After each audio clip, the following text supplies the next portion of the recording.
Well, we are excited to introduce this afternoon's next workshop speaker, who is a self-proclaimed troublemaker to global change maker. I like that. And her story and her accomplishments are so inspiring. We're actually going to watch a little video to learn a bit more about her.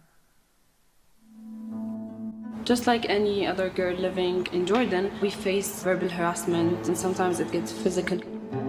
I was walking on the streets and one guy, he stalked me and he attacked me.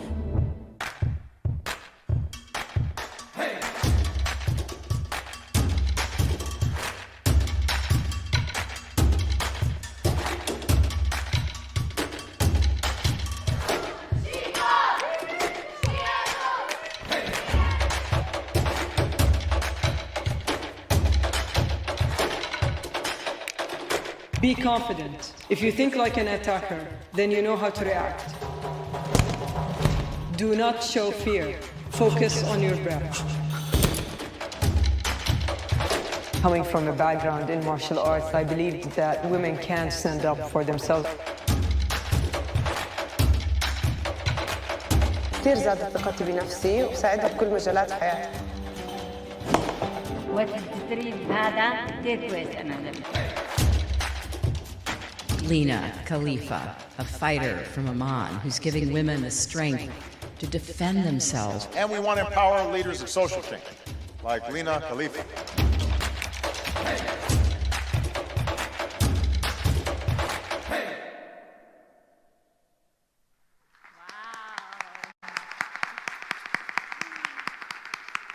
Please welcome to the stage the SheFighter, Lina Khalifeh.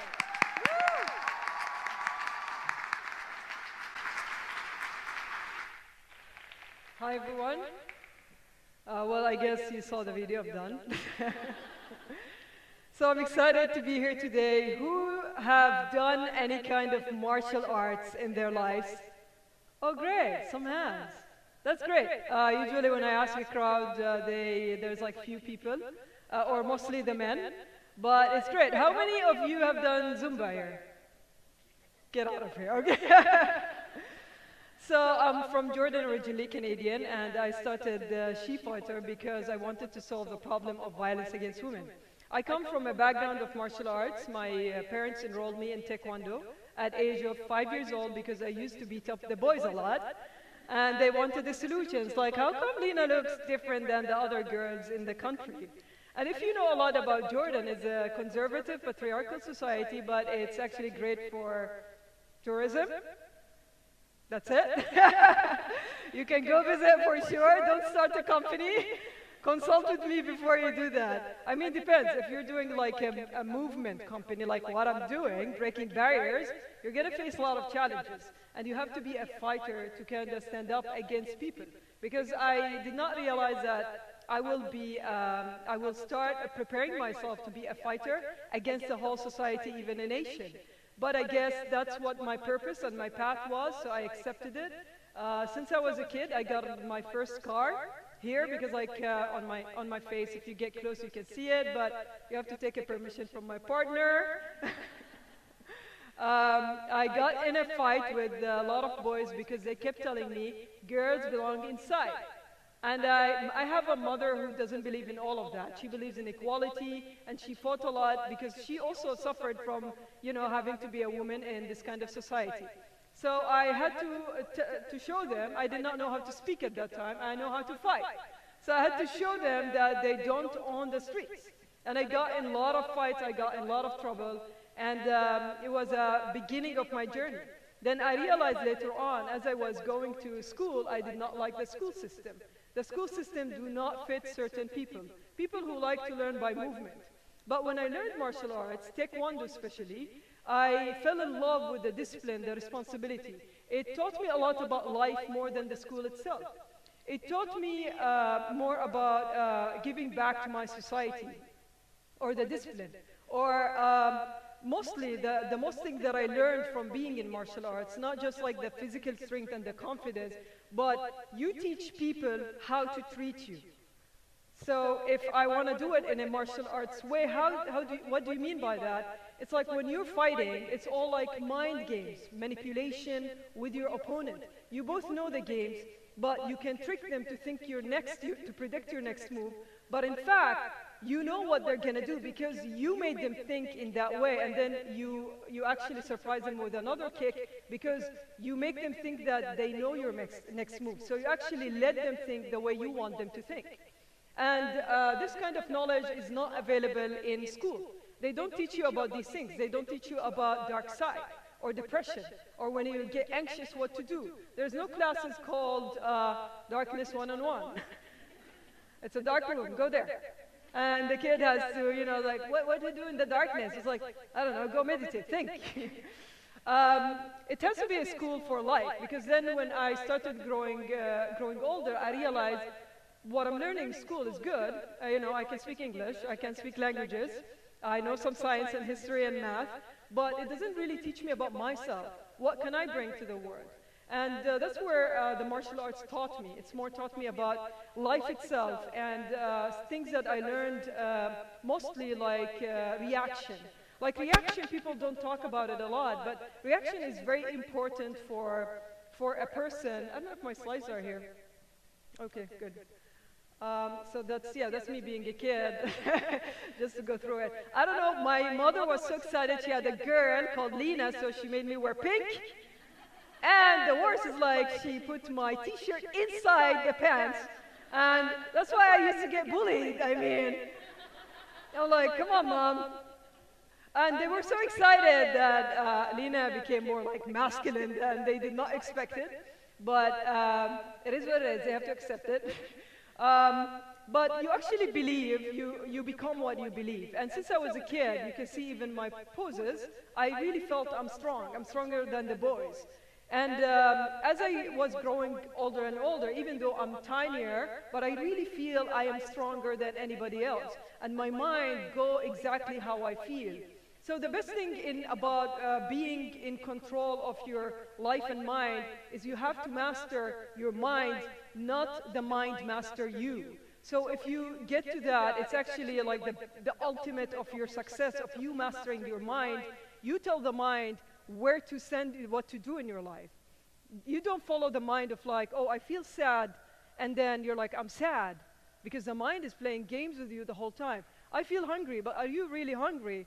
So people who are controlled by their minds, they go into a lot of problems, and you can see it all over, you know, now, especially in our times, because there's a lot of technology involved, where there's a lot of homelessness and mental health, because they're mostly controlled a lot by their minds, and they cannot get out from it. And it's really dark, and it's really hard to get over once you get there. So other than reaction, you develop something that they also do not teach you in school called senses. And women have better senses than men because they're more in touch with themselves. They bring babies to the world, and they have better connection with the senses. I mean, the senses usually comes of like, there's no time to, okay, let me kind of say it in a simpler way. So the feeling is connected to the senses, and feeling is not connected to time. So the time is actually designed by human beings, but it doesn't really exist. But the feeling can travel back and forth. So if you sense something's gonna happen that is bad, it's probably, there is like, you have to kind of trust your sense, especially if it start, you know, screaming or like showing some kind of symptoms in your body. And this kind of, like, if this kind of, you know, like knowing or connecting yourself to your, you know, your body, the universe, and Earth is part of our survival and part of our instinct. So one time I took an Airbnb with a friend in London, and I hate Airbnbs. I do. They suck. They're like, they always read the reviews, and because if you travel a lot, you want to have a kitchen. You don't want to go to a hotel. And they always like, oh, best experience, and then you go there, something's probably, the bed is broken, or, you know, something's always missing with Airbnb. I even thought about starting a company, you know, to compete against Airbnb for women in the future. But I took this beautiful Airbnb in London with a friend of mine. She was a friend, not a girlfriend. Maybe date.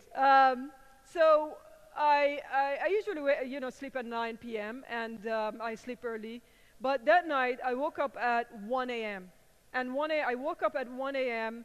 and I had the symptoms of like high heartbeat and anxiety, and it's like sweating. It's like, what is happening? I'm like, I feel there's something's gonna happen. And my friend at that time, it's like, what is gonna happen at 1 a.m. in the morning?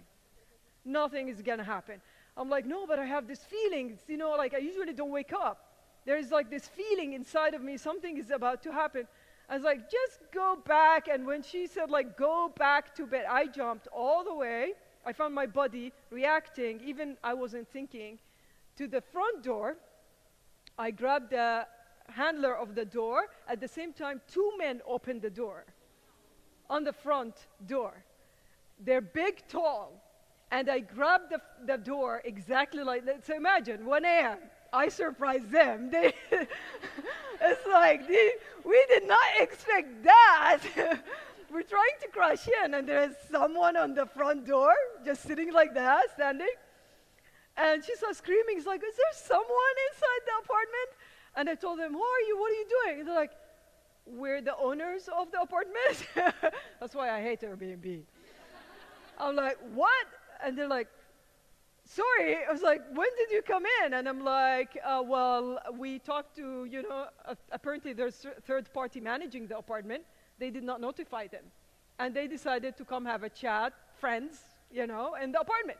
And they're like, they started apologizing and like, oh, we're sorry. I'm like, I'm going to write that on your review. But, I mean, imagine if you were sleeping and they crash in. Like, my body notified me way before. It's like, something is about to happen. Get up right now. And this is called senses. And sometimes it controls you more than you can understand what is happening. Sometimes you say, did I drink a lot of coffee? Why am I having high heart rate? And this is the beauty of us being human beings. We have an intelligence in our body that most of us ignore because now we're following, the technology a lot. It's not like I'm not connected to technology. I come from the forest. It's not like that. I'm connected too. But I always try to remember, like, to go back to myself, to try to know what can I do to have a better life, survival. I want to have a better reaction in case if I want to predict if there's a car coming by and I'm crossing the street at the same time. The difference is a lot of people would not realize that because they don't have a better reaction or senses, which we all are born with. But with time, we lose in touch with that kind of part of our bodies and our humanity. So I would definitely encourage you to go back to yourself all the time. What can your body and brain do for you? There's something also magical about the mind. The mind works in vibration and frequency. And the higher your frequency, then good luck talking to the same people that you used to talk. They might not be interested anymore. You might be speaking the same language, but you don't understand what the other person's talking about. It's like, I don't get you, man. It's like, done, okay. We're just now friends from far, from distance. But it's fine. People will walk away from your life, but you will attract people who are similar frequency that will show up in your life. And it's fine to let go, because it is sad, but you will get something better. And you always have to believe that your mind is working constantly for you. And yes, the mind will play games most of the times, even if you get on a higher frequency or vibration where you're like, I'm a monk. It's not going to happen. But there's no such thing as like really a human being who reached complete enlightenment or complete control over everything else in the universe. We're still human beings living a human experience. So to be disconnected from also this universe and say, I'm just going to go on a mountain for 3 months, isolate, and maybe it's good for 3 months, but if you want to do it for life, I actually encourage you to be involved in community, to actually help the people around you. Do not go isolate. Don't say, okay, let other people deal with it, because the people who are dealing with it are the bad people out there. The leaders who are dealing with it, the narcissist leaders, the leaders who don't care, they all want to care about is like money and ego. So if you're also a good human being, no, put yourself out there and change the world. Be that leader, whatever your gender is. So that's something you would definitely like learn Not just from martial arts, because a lot of martial arts, they have different backgrounds of like history of Chinese or Korean, or they don't know how to communicate all that language. They don't know how to put it in words. Like when I was in Taekwondo, they used to tell me do all these kicks and all the spins, but they never told me why I'm doing what I'm doing. And nobody asked why. You get punished. Like, why you're wasting the class? Get out of here, do 10 push-ups. So I decided to invent or create a whole system that there is the philosophy of the training and the empowerment and the confidence connected to the skills of self-defense and martial arts. And that's how I came up with SheFighter. And SheFighter became, at that time, when I created it, and also because the violence, my friend was at the university at that time, and she's like, she had a problem with her father and brother, and they beat her up, and she showed up with bruises on her face, and I got pissed. I was in college at that time, and I always loved how confident martial arts make you feel. And I said, why you did not stand up for yourself? And she's like, but he's my father. I was like, but he's beating you up. If any person who's like, if you just stand, any bully in your life, and it's easy if you have someone who would take in all the fighting and like they absorb all of that, it's easy to just go there and take it all on them when you're angry. Especially it's like a weaker person, which is women, than men. Like they can't take it on a man who's like muscles, right? Because they're gonna get in a really bad trouble. So it's easier to take it on someone weaker, like a baby, or like a cat, or like a dog. A cat would probably scratch them, but maybe a dog, and mother, girl, because they're the weaker mostly than men. So so she did not do much about it, and I said, okay, I think enough talking about violence against women. I'm sick of it. I've been hearing it a lot. It's in my life. It's like happening also to me. Every time I wanna share an idea or something, like, you shut up. You don't have any opinion. You're a woman. You don't know much. And that's kind of the culture I was raised in, and I'm constantly fighting with that culture. And then I said, I'm done. I'm gonna create something where I'm gonna empower women. And that's where I started training women self-defense at the basement of my house back in 2012. And everybody told me this is a bullshit idea. It's not going to happen. I don't know where's my slides, but okay, great. So when I created it, I had no money at that time. I was like a college student, but I had an idea. And I had the intention to, I had also the vision and intention. It's like what this idea can do. And everybody's like, this is not a job, Lina, get a real job. That culture is like, go be an accountant, maybe. It's like, I would die before I deal with numbers. Later on, having a business, you have to deal with a lot of numbers. And then SheFighter became, we started literally in Jordan in 2012 with maybe a few clients. And then it started expanding and booming all over the world, just because I created a system. So anything you want to take it outside of the country or outside of your location, you have to keep thinking. Solutions, like if anybody has a problem in business, but if you keep talking about the problem the whole time, you're consuming the time by not investing in the solution. The solution, especially in something new, it has to be tested a lot, and it fails a lot.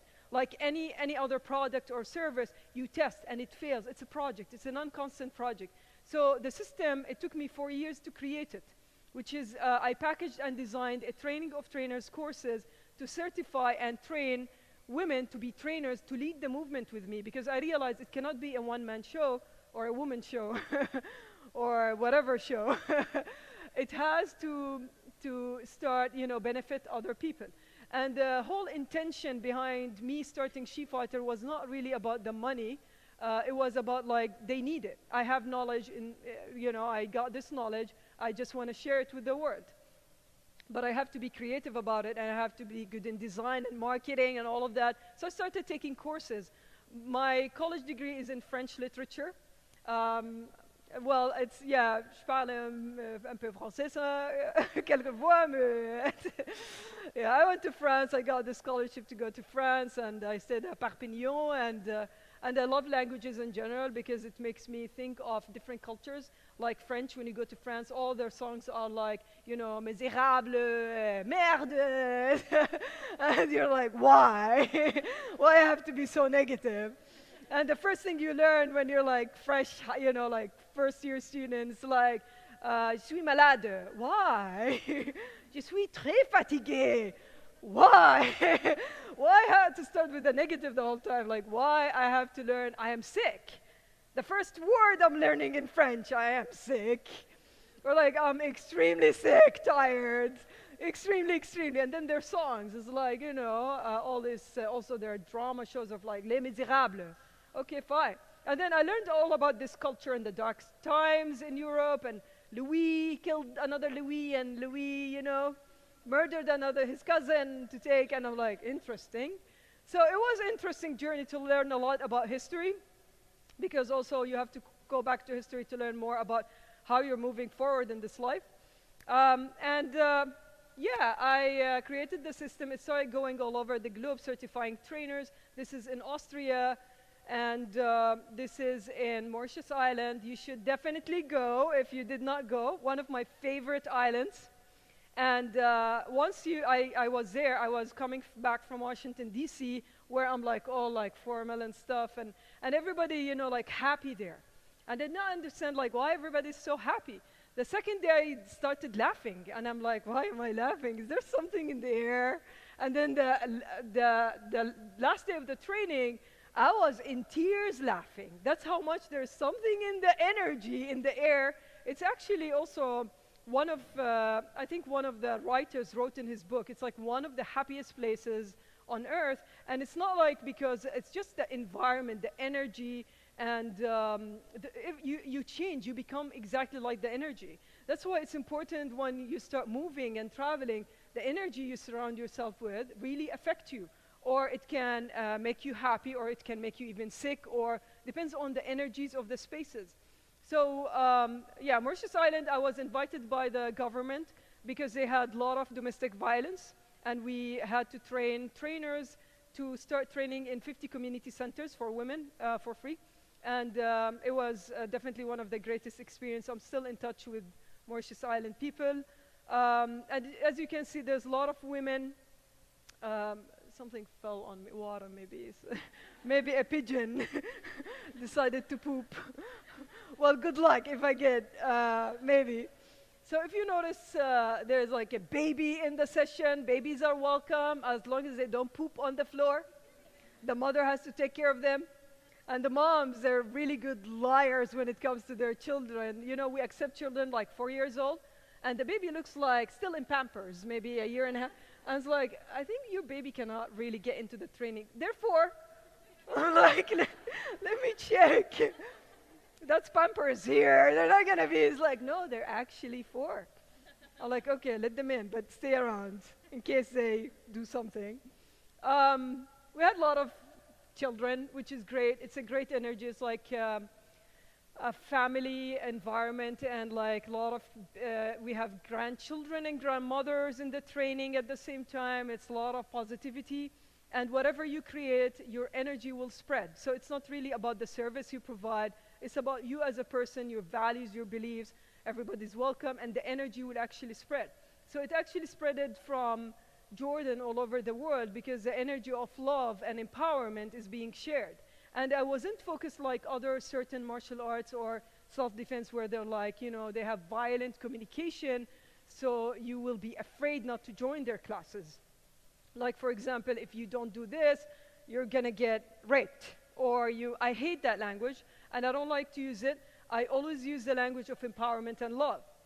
So as you can see, a lot of children and babies courses, and it was, yeah, a lot of moms when at some point the government shut down the facility, unfortunately, but they made me a favor. They did it exactly for the pandemic because they had enough from women empowerment, and we had a lot of mothers that would coming a lot to the training and their children at the same time.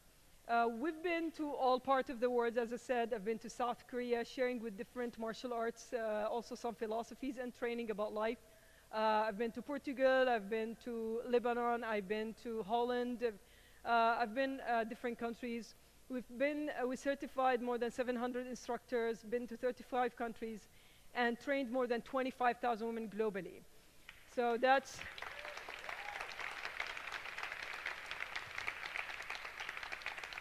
And we got a lot of support from men. So here's a picture of all of them.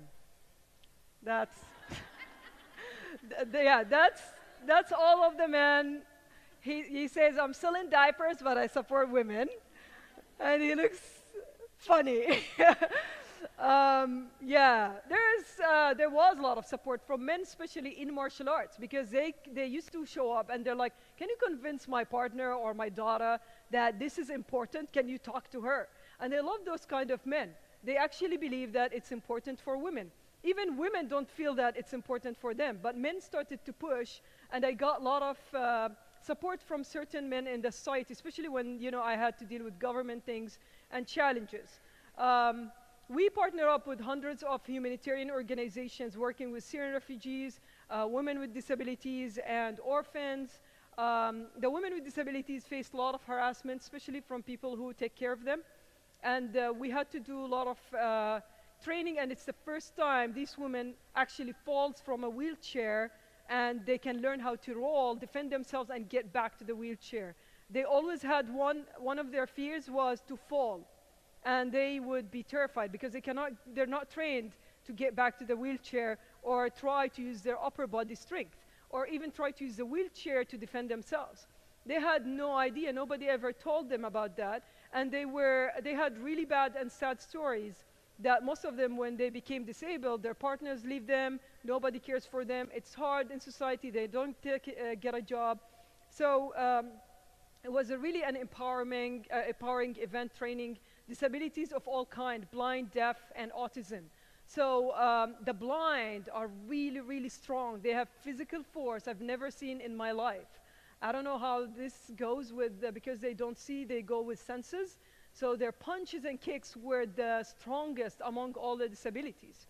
But the disabilities usually, the people with disabilities, they like to stay in their comfort zone. I tried to mix them up with like deaf, with blind, and they did not like it. Autism, or it's hard, I understand, but they want to remain in their comfort zones.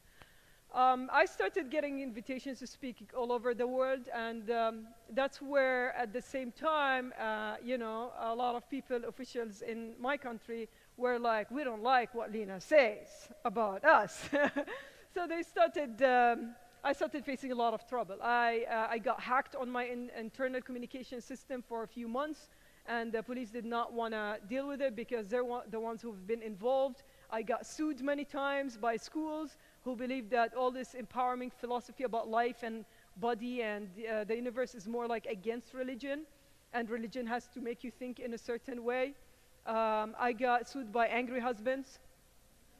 There is a specific woman who defended herself against him, and he sued me. I'm like, what do I have to do with that? Come on. And when I received the court, like, they're fucking kidding. It's like, here I'm trying to change the world, and some dude, his wife comes to the training, he's like, just don't like it. And he's like, I'm gonna shut down the facility. They tried in all ways to shut it down. And I had to, at some point, I was burned out. I'm like, I'm dealing with challenges more than focusing on actually building something. And every day I wake up with something. It's like something happens, like, hey, you got something from court, or some men comes from the governments, like, get anything that is illegal, or like you do it illegally, and they try to give you warning. And the last thing was like they gave me a warning where people in the market, men mostly, because they're the ones who's leading the market. There's not much women who start businesses or open businesses, especially also martial arts. Most women in the Middle East or in the MENA region, they have a partner who's really good in business, and they make them start the business with them, and that's where they deal with all the legal things and the government, all the dirty stuff you have to deal with when it comes for you living there. But I was alone, completely alone on this. So, and I was making success, so they did not get it. It's like, she's not connected. She's originally Palestinian, not even Jordanian. How come she's getting all this success and people showing up to her center? So they tried everything. They sent people to the center, and I never cared because I was focused on a big mission, and they're focused on me, which like, okay, you can focus as much as you want on me. That's probably gonna be like a nightmare for you guys, because I'm actually seeing the stars and you're seeing me. I was never afraid of competition, so I was like completely burned out at the end of like having to deal with all challenges, because you spend months in courts and you have to deal with that. So last thing was like 6 men showed up from the government, and they gave me a warning that cannot be fixed at all. They said, you have 1 month, we're gonna shut down the facility. And I was done. I'm like, okay, it's time for me to go build somewhere else. And when I went, it was like the time of the pandemic at that time. But it made me reflect a lot and build like online systems and connect with my team, and it helped me a lot to reflect on all the journey that I've been taking. And I realized sometimes you give a lot to the world, you give your knowledge, but you stopped focusing on yourself and your growth. So it was kind of also nice to go back to what I really love to do as a person. Like, you know, I love learning how to surf, for example. So I started traveling and doing things. It was the best time to travel during the pandemic because everybody's at home. So it was the best. It was like empty flights. I get the best Airbnb discounts. The best. I got like a penthouse in Toronto for $30 a night. Yeah, like I was like, okay, everybody's at home. Great. It's time for me to travel. And it was the best time. I went to different countries, and I learned a lot. So yeah, I mean, something interesting about also this picture, which is when I was younger, I wanted to represent Jordan in the Olympics. But because I'm originally Palestinian, they did not want me to represent Jordan. And I had to also fight with them until destiny has like, okay, Lina, get the hell out of there. It's not your path. Stop fighting with people. But it's annoying because like you're the gold medalist. You're like, I had 20 gold medals at that time. Are you kidding me? I'm the most eligible person to be at the Olympics. And they had to send the silver medalist. I'm like, she lost in her own goddamn country. She's not gonna win. I'm like, do you have a brain? And I had to fight with the whole federation, which is owned mostly by Jordanian names and Jordanian tribes. And it was a losing battle. And I felt sad because I never went to the Olympics. But when I started SheFighter, I got an invitation from the Olympics to hold the torch. So for me, that was, yeah. So you never know how life will be, you know, it will take you into these directions, but you will get your dreams coming true, or other people will recognize your work for certain things, other things. Not necessarily, I never represented Taekwondo, I represented a system I created for women. Also, something, I love that picture because like life will take you places that you never expect. Like I've done racing. I got invited to do racing in South Korea, and it was one of the best experiences. I felt like, oh my God, that's the best thing. And they had to ask some of the women that was there, like, do you want to do racing? And none of them said yes. And I'm like, are you kidding me? It's the best experience. They went shopping. Yeah. Well, I was doing racing the whole day. I had an idea at 4 a.m. in the morning, and usually my best ideas is at 4 a.m. Too bad for my partner. She's like, please don't start. It's 4 a.m. I'm a night person. I had an idea that I felt like how we as humans put people in a certain location and we call them sick. So people who have cancer, they're sick and they're in a hospital and they believe they're sick. But there is something in a human being, which a lot of philosophies and old tradition talked about, it's a chi, the energy inside of a human being that will heal, and you don't have to make an understanding of how it works. So I had an idea to call the cancer hospital in Jordan and train the kids under 18 years old to spend 5 minutes in each room. And they, of course, they said, what, you're crazy? No, they're sick. And they're on chemo. So they're very vulnerable. You cannot show up there. And I'm like, fine. But any rejection for me, it means like, try again later. It's fine. I always take rejection. I've been rejected since I was a kid. It's fine. It's like, just try again another time. Because another day, everything changed. Maybe they lose their position. Someone else takes over. You know, maybe there's a full moon. Whatever it is, maybe God loves you at that time. And I did. I tried after 4 months, and I called again the hospital. And someone else was in charge of that department. And they're like, oh, let me present that idea and get back to you with the team. And she got back to me. She's like, we accept. You come with your team, 5 minutes in each room, and train them, do whatever you want to do. But I'm telling you, they're on chemo, so they're all crying, and they're really in a bad situation. I'm like, great. And I had a meeting with my team, and I told them, nobody cries in the hospital. We're going there for empowerment. Anybody who goes cry, go to the cafeteria. You cry there. No tears. Those kids are sick of it. Sick of like empathy the whole time. Like they're sick of it. They've been there forever, and you know, everybody cries around them. So I said only empowerment, only love, energy, and that's what we're going for. And we did. It was the best experience of my life. Every kid was completely like from feeling sick to suddenly nothing. And they're like looking at me and it's like, hey, I got you gloves. And they're like, yeah. And they start punching and hitting. Even their mothers were surprised. Like, where did they get the energy from?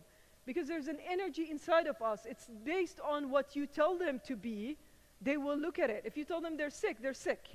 If you tell them, no, they're not sick, of course not. You don't even use the word sick, distract them, they're going to discover that energy. And it was one of the best experiences where we had like even 5 years old, you know, walking behind us in the hallway, and they're like, can we do more punching? All the kids jumping up and down, and the hospital felt like this is amazing. So we had it 3 times with the hospital, not just 1 time, because they realized the results of these kids are getting better. And then they send the kids to the facility, also the training center, where they can get the training by themselves in another place.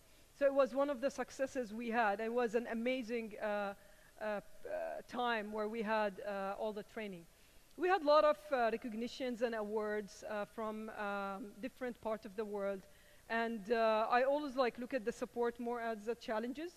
And it was great. Like I was awarded the Economic Empowerment Award by Hillary Clinton.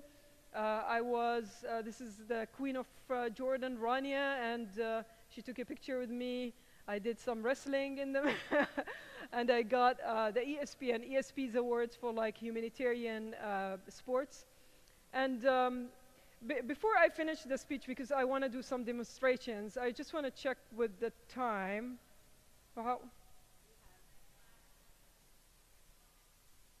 Okay, so can you all subscribe to our newsletter if you go on SheFighter.com? Please subscribe if you want to keep in touch with like our courses or where we are. So yeah, thank you for the speech, and let's do a demo. Okay, I'd like to ask first my friend Julie, she decided to volunteer to do the demo with me, to come on stage. Let's give her a big round of applause. Thanks, Julie. Oh, thanks. Okay, can... I want to say something before we do this in case I don't come out of this alive. Lina's amazing. And when you're here, I'm on the board of Forward Together. I work for Salesforce. When you're here, spend as much time getting to know people as possible.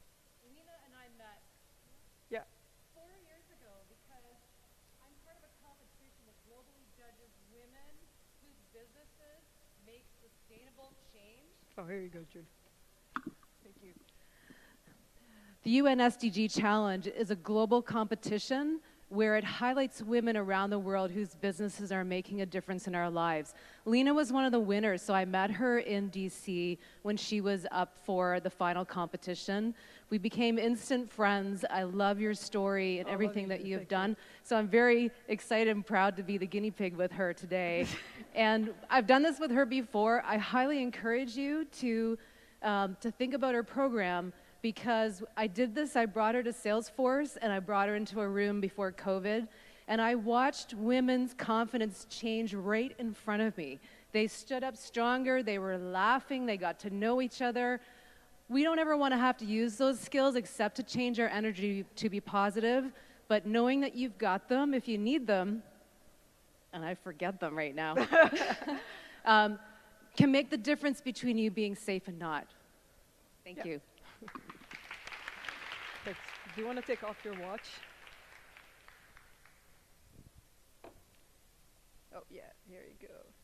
Okay, so the first technique, I'm going to teach very simple techniques, and maybe if you want to also after that, I'll ask you to stand up and demonstrate it with the person next to you, so you also get to know the person if you don't know them. So the first thing is, in anything you do in life, in general, you have the way you pause, so the way you stand. The way you stand, it will tell a lot about who you are as a person, even in the streets. So any person who would pick someone to kind of like, whatever, steal something from them, harass them, or they're not going to pick someone who looks that they can take them down, right? Or even a bit confident. They stay away from these people. They will look more into people that are, the poses mostly like this, or more like the shrinking the shoulder. But if you always have a pose that is more like, exactly like Julie, she's ready.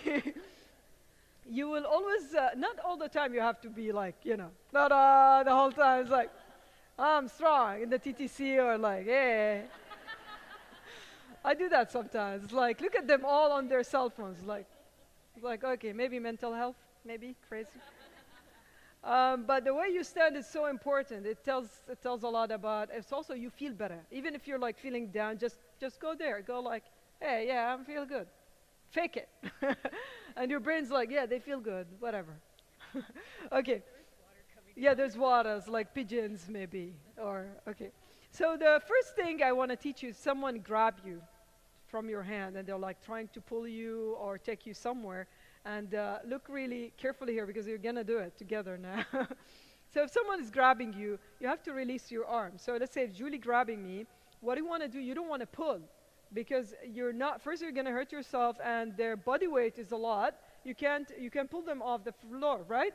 Where you want to be, you have to, it's all like with self-defense, and it's all like education of how you get your hands out. It doesn't need an effort. So there's the fingers, and there's space here. You can take actually, the fingers can open. It's not like the other side. So you can rotate here. You can make a grip. And if you want, you can use the other hand, but you don't have to, and just slide your hand down here. So if you, let's say you're weaker, you can make a grip, grab the other arm, you know, it's there for a reason, and take your hand out and attack, okay? So Julie's gonna do it with me now. So, yeah, great. And now try to grab it. Great, great. So the second technique, so you memorize that one, right? You slide the hand sideways. Don't go like, don't pull, and don't move forward. It's like just sideways. So if someone is grabbing both hands like that, okay? Let's say Julie's grabbing my arms like that. Also, always think, don't pull. Don't pull yourself. The first reaction would be like, you want to get your hands out, you're pulling, right? It's wrong, because you're using a lot of effort. What do you want to do? I'm going to do it fast, and then I will explain it. Okay, so what I did, I crossed my arms, hit both Julie's arms bones together, and then I slide my hands outside of the fingers area, same, like sideways. I don't have to pull. I did not do any pulling. So again, 1, 2, 3. Okay, so Julie's gonna do it now. Okay, good job, Julie. Okay, great. Thank you so much, Julie. Thank you so much. Now, you can stand up, put yourself on the floor, and I want you to demonstrate the first technique, which is the hand. Maybe Julie can meet me, so they can sit. All right, let's do it together. If you don't have a partner, oh yeah.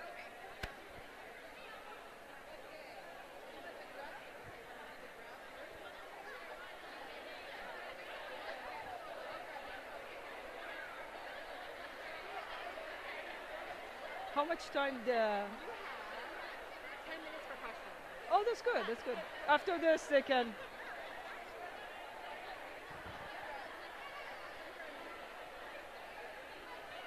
Okay, good. Yeah. So you wanna lift your hand up and hit their head. Yes. And try to go lower like that. You're supposed to be doing a Q&A Yeah, right now. I asked it, yeah. Well, how was it? It works, it works. Oh, thanks. Thank you. Oh, pleasure, thank you. Did you do this? Yeah?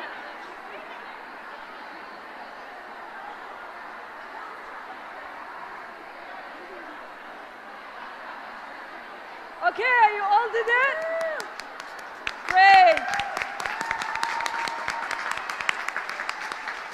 All right, yes. Thank you so much. That was so fun. No one broke an arm. Oh, yeah, you can demonstrate that on your husbands at home. So thank you, Lina. That was amazing. And we do want to allow for questions. I'm sure there are many. We had an Instagram challenge where people could ask questions in advance. And so the person with name Tempa Baxter, your question was chosen. Hey, amazing. I have it here, or you can ask it if you'd like. Okay, I'll read it. These are not my words, they're your words. Okay, what has been one of the most challenging decisions you have had to make in your career? I know you talked about a lot. So many decisions. Challenging decision. Good, so one rule. If I don't like the question, 10 push-ups here on stage. There's a lot of decisions. The decision when they shut down the center was so tough. To go into a new country like Canada, because I'm Canadian, I had to decide that it has to be Canada, North America mostly. And it was so hard, you know, different rules, so I did go through a lot of challenges of like figuring out a new market, figuring out all the legal things. So I think that was one of the most challenging. It's not like dealing with all the government things or like getting sued, that was fine. But something is like, hey, move to a new place and start your business there. It was challenging. And it's like connecting back to the people there, trying to introduce it, being motivated the whole time when, you know, life goes up and down. So that was a big decision. Thank you. I like the question. So if you have a question, you can go to the podium, or sorry, to the microphone. I did want to ask you, you talked so much about being in touch with your body. Yeah. How can we all become more in touch with our body and kind of what we're feeling and our senses? Great, that's like 4 hours discussion. In 30 seconds or less. So I do have practices. I've been following different practices, and I keep seeing what is good for me as a person. I don't follow certain people, but I am open to like hearing about different ways and styles of like, how can I get more in touch with my body? But I had a journey of, since I was a kid, I was connected to my dreams a lot. My dreams showed me stuff that I would wake up and kind of like know more about the future or connect with someone who's dead that I have no idea about, but it happens to be my father, grandfather, or something. And I had these experiences and always wondered why other people are not connected the way I was. And then at a certain point, it became in my life that was very dark, and I felt it's too much, I can't sleep. How can I deal with it? That I had to face it. I realized even sleeping and waking, it's all living. So whatever you're facing there, you probably also have to face here. It's like, it's not like I face here and then it's whatever happens there in other dimensions, right? So it's all connected, and I realized to stand strong also in my dreams. And that's where I grow completely stronger with time. I do also, I'm a morning person. I'm sure there's a lot of morning people and, you know, night owls, but I like to wake up early. I like to meditate. I like to go for a run. I read different books. I'm open every time I travel. I like to learn. I always have like, I try to have a mind where it's like a baby. You're just absorbing information, but you never judge, and enjoy what they have, like whatever it's religion or culture, or even if it's for you, it's like, oh my God, so conservative. It's like, oh my God, so backward, but I never actually judge anyone. I'm like, I want to learn their way. And the more you learn, the more you have like how Maya Angelou said, like stretch your mind. It means that you have a possibility of a world, a life that everything is possible, but it's up to your mind to accept it or not. Some people stay and shrink in one location. Some people want to explore more. So life is a journey, and it's, as long as you're not dead, you did not reach any destination yet. So enjoy it, build your project, fail, it's fine. And get back up and try again and try different places and keep motivating yourself. Have people that really believes in you. And yeah, that was a good 4-hour answer in 30 seconds. Thank you so much. We've got another question. Okay, and I never know how close to stand-up microphones. My name is Chantel, and I actually don't have a question, more of a push-ups. Statement. Can I put my knees down for dance, them? Maybe. I could do that. You can do that dance. No, I'm just here because I wanted to say that I think, oh, I just saw my face on the TV and that freaked me out. I wanted to say that I think it's so amazing what you're doing, and you are creating an environment. So, you know, there's self-defense classes that happen. Sometimes, I know in Ontario, I think we get it in like one class in like grade 9 or 10 gym class. But traditional self-defense classes are geared towards a specific like able-bodied type of person. And something that really stood out to me in your presentation was when you are creating a class or a course to help people who are in different populations, people with disabilities, people who are in vulnerable positions, and teaching them to be confident and to trust themselves and how to, you know, stand up for themselves is something that I think has been overlooked for so long. And I think I just wanted to come up here and personally let you know how amazing I think that is, but also invite every single person here to stand up and say thank you for what you're doing, because you really are making a difference with what you're doing, and it's really impactful.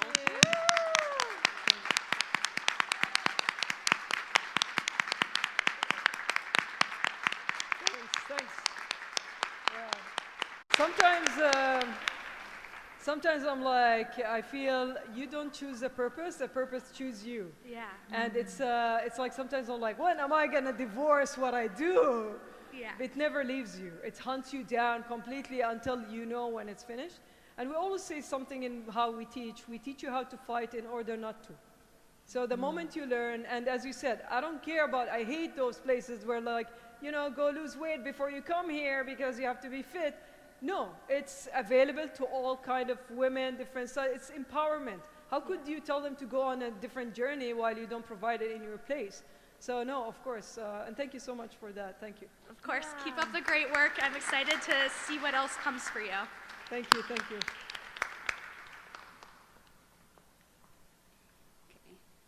Can everybody hear me okay? I'm just testing. Oh, great.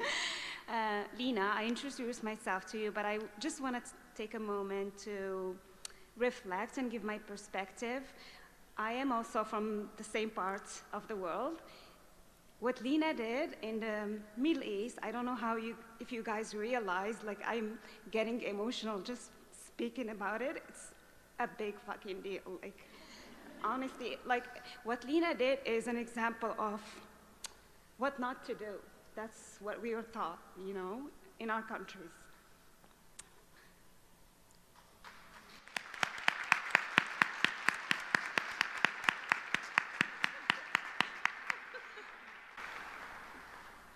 So, first of all, thank you.